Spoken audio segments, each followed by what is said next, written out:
Here at the biannual Zhuhai Air Show, this is the first public day where the public can come out and see the military might that China puts on display. But what's also been interesting at the last several days during this air show, yes, the demonstration of the military prowess of China, but also its tight alliances with Russia and Pakistan. That has also been on display. And something else that's been surprising is that some American companies here at the expo part of this air show have been optimistic and are playing a long game when it comes to the trade war between the United States and China. On stage in the air, China's most advanced stealth fighter jet, the J-20, performing at the Zhuhai Air Show. An impressive display, but the goal to make it 100% Chinese has not yet been realized.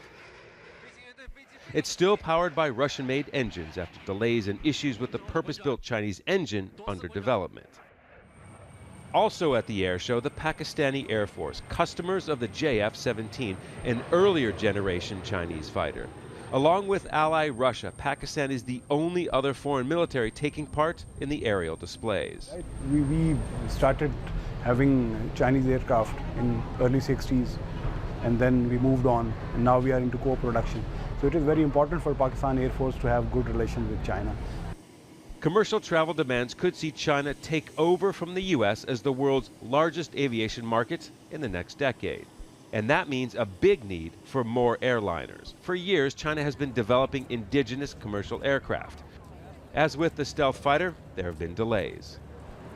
But for the first time, a life-size model of the wide-body CR-929, a joint project with Russia, was unveiled at the show, a move to break into the market dominated by Airbus and Boeing. But the first version of the plane won't take flight for at least 5 years, and it will be powered by engines from either the U.S. or Europe. The Zhuhai Air Show is now in its 22nd year. Now, traditionally, China has used it as a showcase for its booming aviation industry and advanced weapons. But this year is much more subdued, thanks to budget cuts and an ongoing trade war with the United States. But the trade war has not kept American companies away. In fact, the organizers of the USA Pavilion at the Expo say they've seen a 25% growth since the last show 2 years ago. Aviation companies and suppliers view their business in China in the long term. And at least one sees China as a market, not a place for manufacturing. I think, it's going to be challenging in the next coming 2 to 3 years. It's only the beginning of this kind of trade war. The motto of our company, we're an American-based company, and it's 100% product, US product made, and we got to keep it this way. This is part of our culture.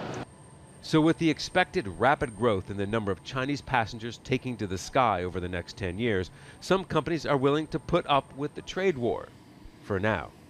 And it's not just American aviation suppliers who are playing the long game in the China market here. Powerhouse Boeing has announced over the last couple of days that their completion plant, now this is something where 737s produced in the United States are shipped over here to China, and then they're completed. The interiors are put in and they're painted.